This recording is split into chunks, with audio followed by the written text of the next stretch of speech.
Bonjour, bienvenue dans cette nouvelle vidéo. Aujourd'hui, nous allons parler d'une constellation, mais pas que. Je laisse un peu de suspense, vous verrez ça après. Commençons donc par la constellation de Persée.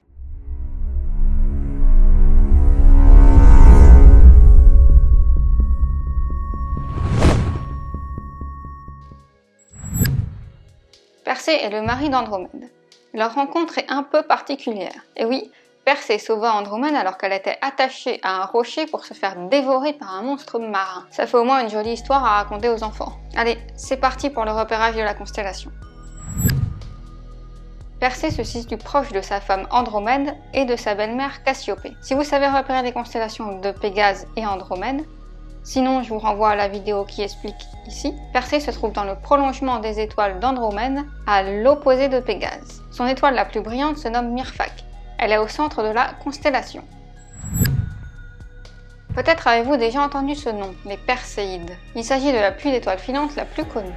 Elle est composée de débris de la comète Swift-Tuttle. Ces débris, qui forment donc les étoiles filantes, sont d'une taille qui peuvent aller entre un grain de sable et un petit pois. Les Perséides se produisent au mois d'août, et le pic d'activité a lieu autour du 12 août.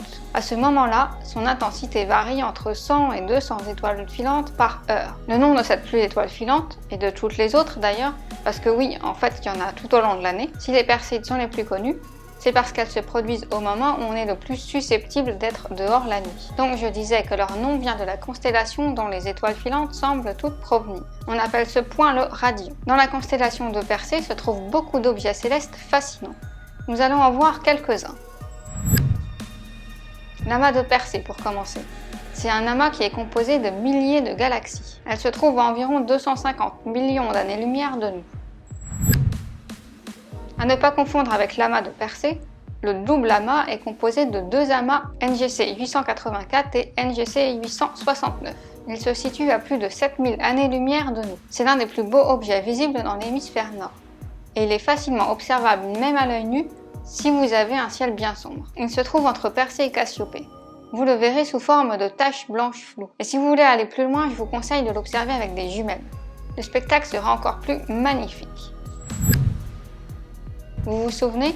Une nébuleuse, c'est un grand nuage coloré qui est composé de gaz et de poussière interstellaire. La nébuleuse de la Californie a été nommée ainsi car elle ressemble à l'État américain du même nom. Elle s'étend sur 70 années-lumière. Donc si vous vouliez aller d'un bout à l'autre de la nébuleuse, il vous faudrait 70 années. Enfin, uniquement si vous déplaciez à la vitesse de la lumière, qui, je le rappelle, est de 300 000 km/s.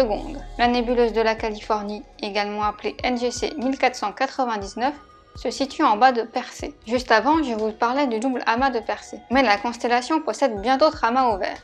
C'est par exemple le cas de M34. M34 contient une centaine d'étoiles et est visible même avec un petit télescope. Voici où il se situe. Je vais m'arrêter là, mais sachez qu'il existe encore beaucoup de très beaux objets visibles dans la constellation de Persée, comme par exemple M76, aussi appelée nébuleuse de la Petite Altère. Si cette vidéo vous a plu, vous pouvez laisser un petit pouce en l'air et vous abonner pour recevoir une vidéo d'astronomie par jour. Et si vous voulez apprendre à repérer d'autres constellations, vous pouvez aussi télécharger gratuitement mon guide d'observation des constellations qui est en lien sous la vidéo. Et sinon, comme d'habitude, je vous dis à demain pour la prochaine. Et avec toutes ces merveilles à observer, vous savez ce qu'il vous reste à faire? Oui, gardez la tête dans les étoiles.